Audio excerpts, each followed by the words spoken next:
Hey everybody, how are you doing? Well, listen, I just watched the Beatles Get Back, the documentary on Disney Plus, and it was just a joy. I've been watching all these reviews of it. It's been reviewed almost as many times as the Fender Acousatonic Telecaster. And I watched several reviews. That John Heaton has always got good ones, and Rick Beato had some good ones. I made some little notes, and I was going to make an outline, and I just decided to kind of talk through my notes little points, things I noticed when I watched it. I guess just as an overall thing, it's amazing.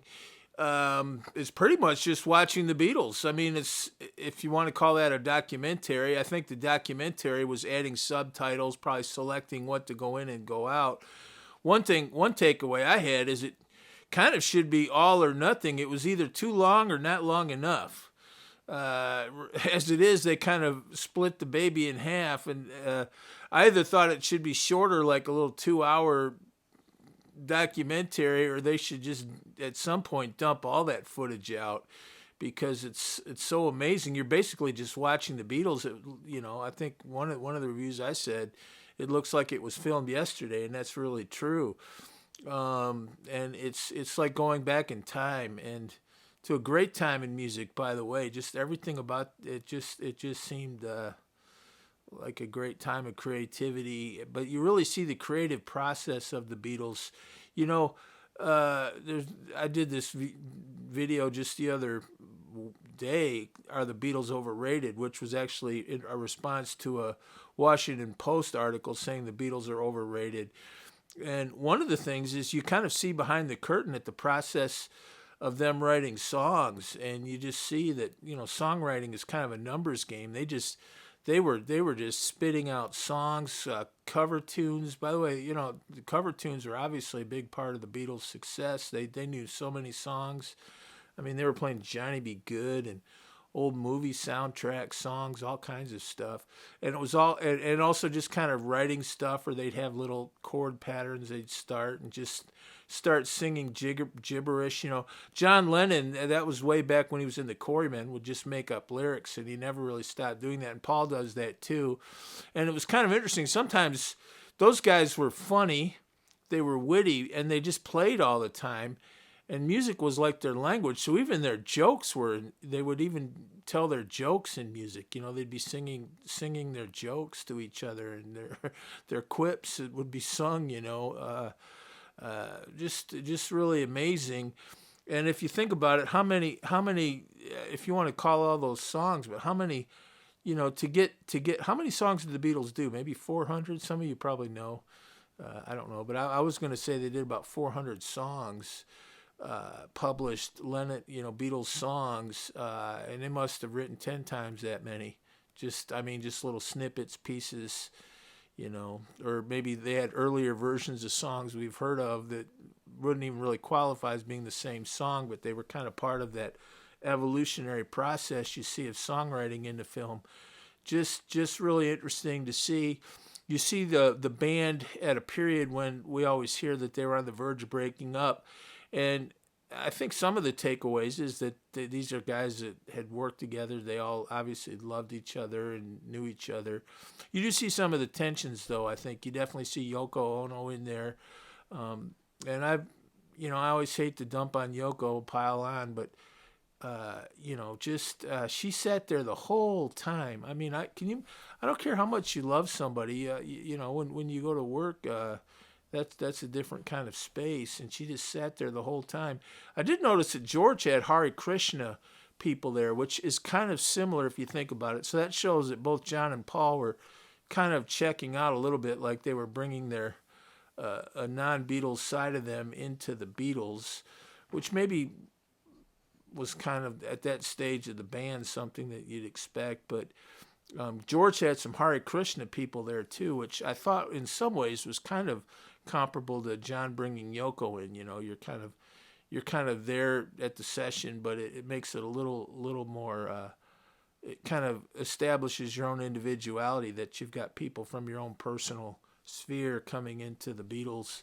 But Yoko Ono's there, and she starts doing some of that singing in a couple points that is a precursor to her immortal live Peace in Toronto performance. John, let's hope for peace, and don't worry, Kyoto, Mummy's only looking for her hand in the snow. Those all-time classics, and and then one part, you see it there. John goes. They just show a little snippet, but if you pay attention, John leaves his amp feeding back, which is what Clapton and Lennon did at Live Peace in Toronto concert. So the feedback of just the guitar sitting there, and that to me kind of epitomized one of the things that was going on with the Beatles. It was the late '60s. So you think about the late '60s, you had some of the greatest pop music ever written, and the Beatles wrote some of the greatest pop music ever written.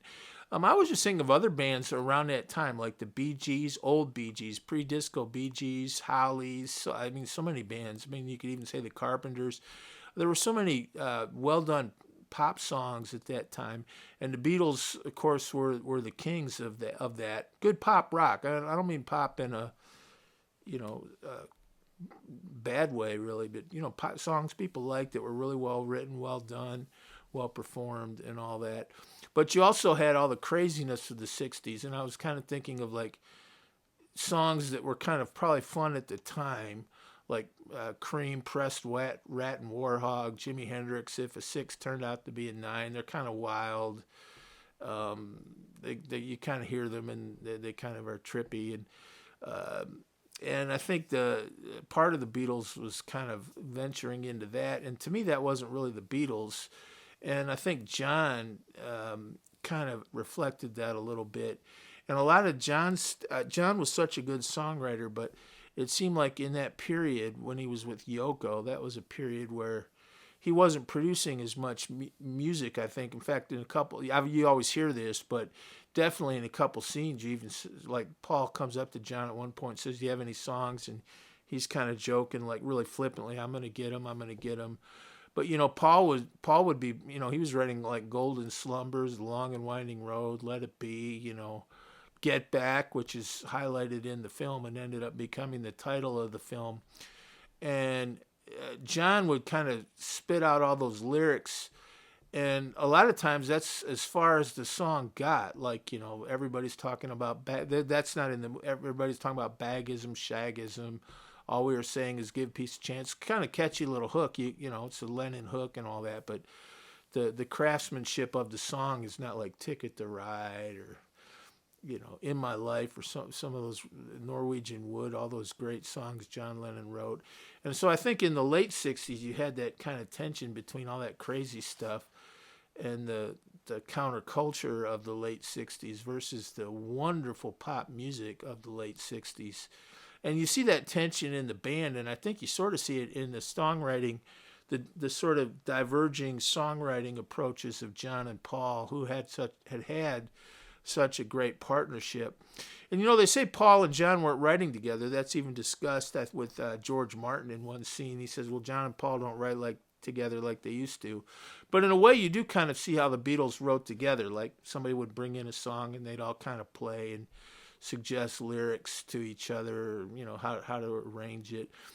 One thing I thought is another thing about a lot of that music, like Hendrix, If a Six Turned Out to Be Nine, or Cream, Press, Wet, Rat, and Warthog, they were crazy, almost, off the wall, songs, but they had like the emphasis really in a lot of those songs was on like great guitar, bass solos, drum solos.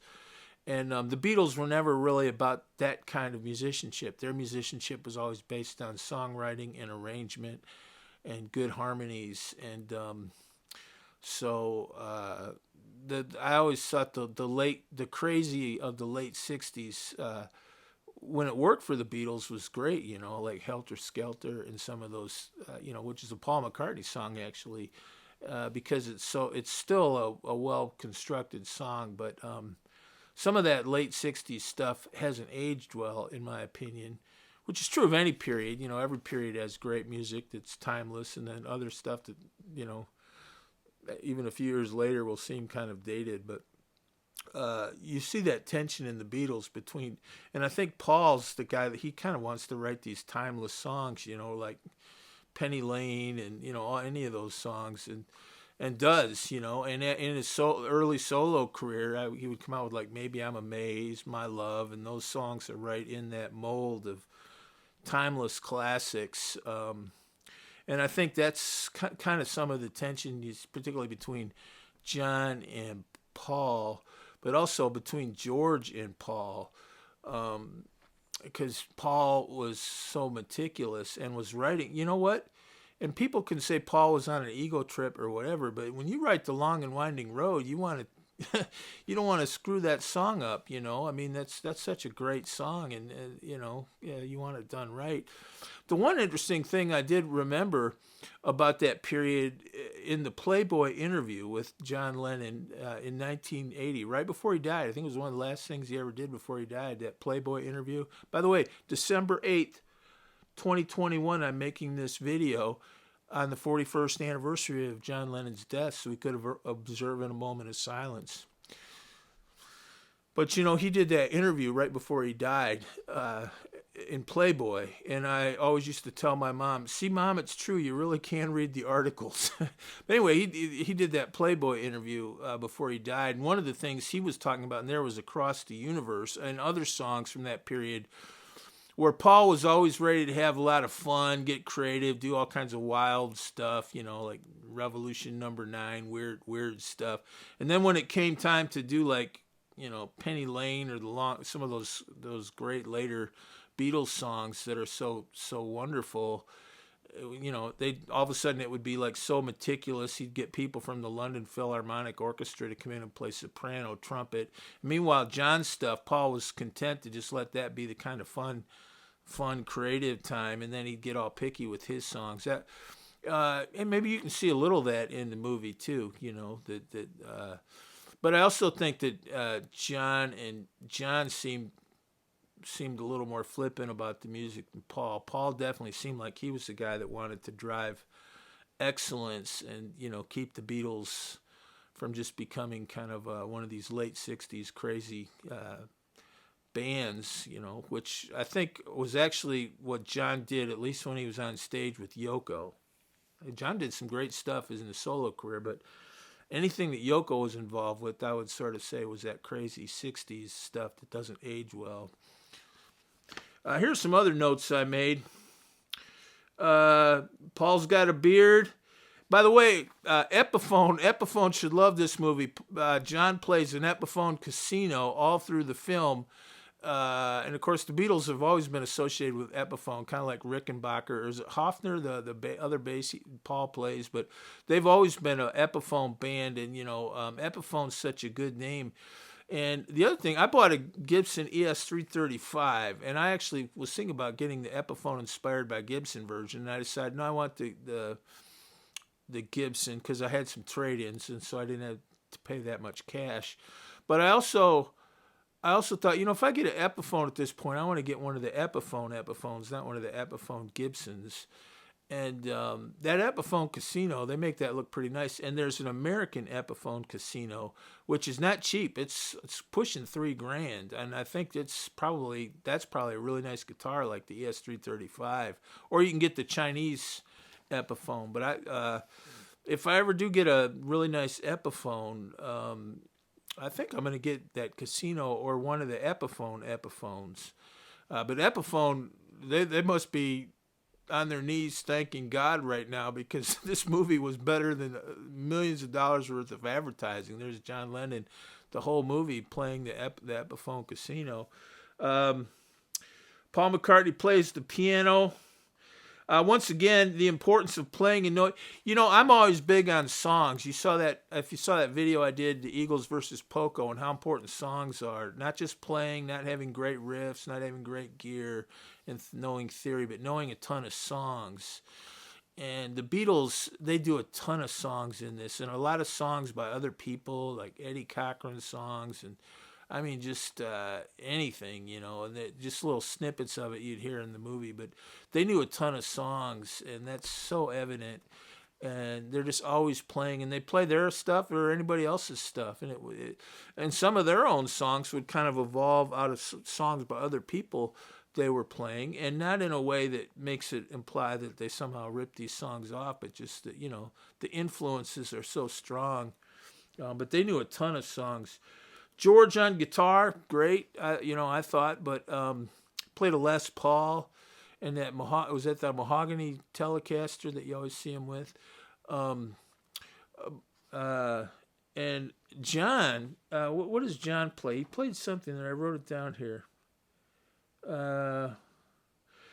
John plays guitar so well, and there's one little point in the movie. He plays something called the Harry Lime theme from The Third Man. It sounds like a movie soundtrack, but John plays this really kind of nice sort of early '60s, late '50s sounding guitar solo that it kind of sounded kind of like the Ventures or the theme from Rawhide, or one of those kind of electric guitar solo that was kind of popular at the time. He plays it really well. It's not flashy, but it's just kind of a really well constructed. And it just shows you, I think, the Beatles' roots were their strength. That was their sound foundation. And you see Lennon, and you realize he really knew songs. But he plays that. I didn't even really know it, but the Harry Lime theme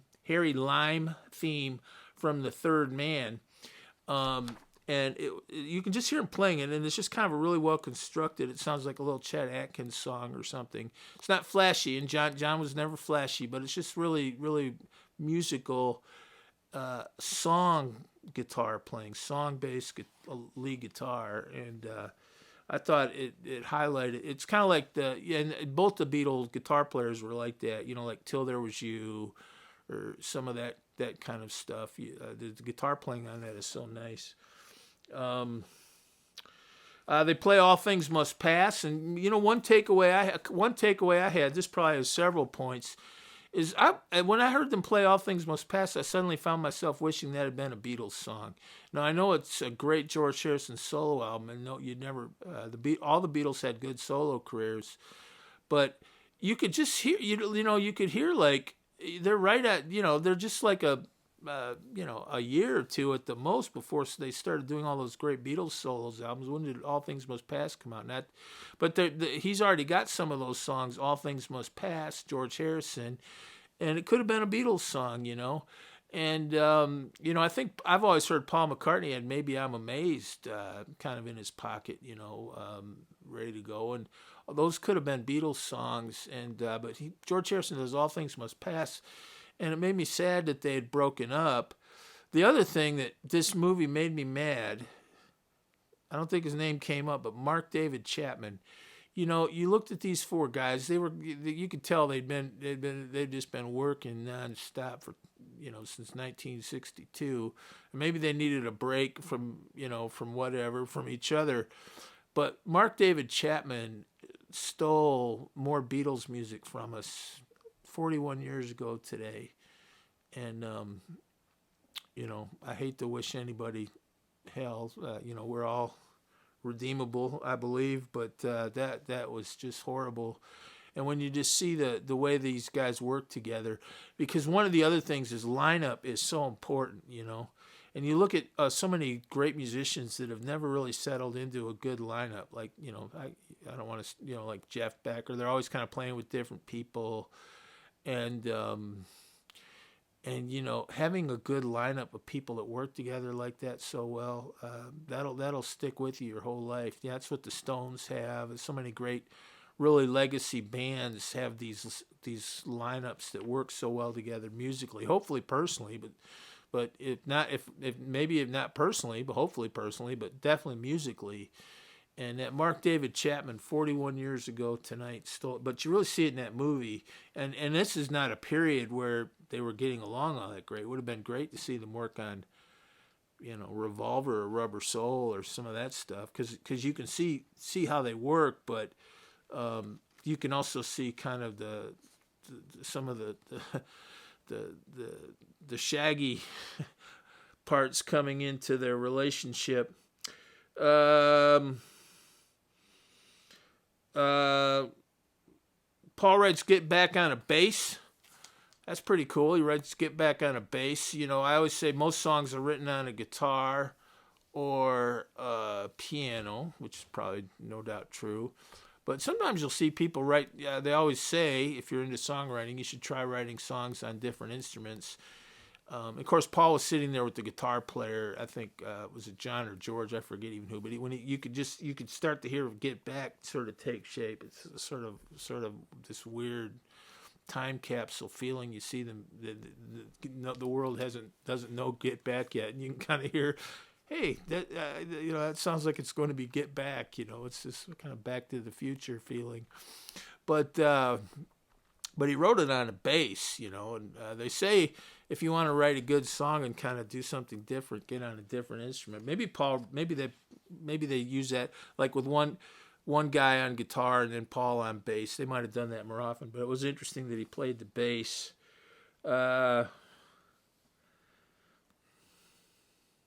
George Harrison got this idea for I Me Mine from a waltz scene in some old movie.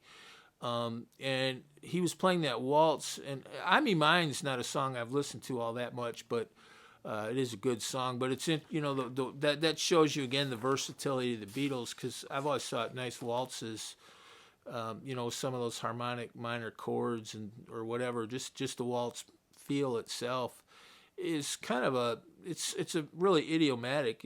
I wouldn't say it's complicated, but it is sort of a little more sophisticated type of music, I would say, nice waltz. And I personally know people that have trouble with waltz time myself. So just to hear them play those waltzes, where you could, they're playing electric guitars and, drums, but you could tell it was a waltz, and that's good musicianship. And it's good, again, song-based musicianship. Perspiration versus inspiration. I think I said that all that inspiration they had up the wazoo.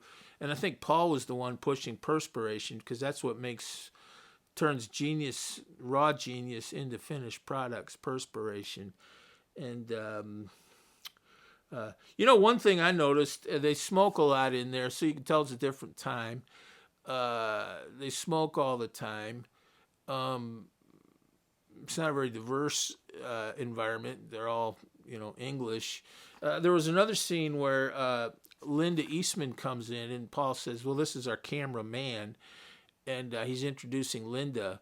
And the other guy says, well, she's the best-looking cameraman I've seen in a long time. The subtitles even kind of fudge that, because I think in 2021, if somebody said that to a cameraman, there'd be all this, outrage.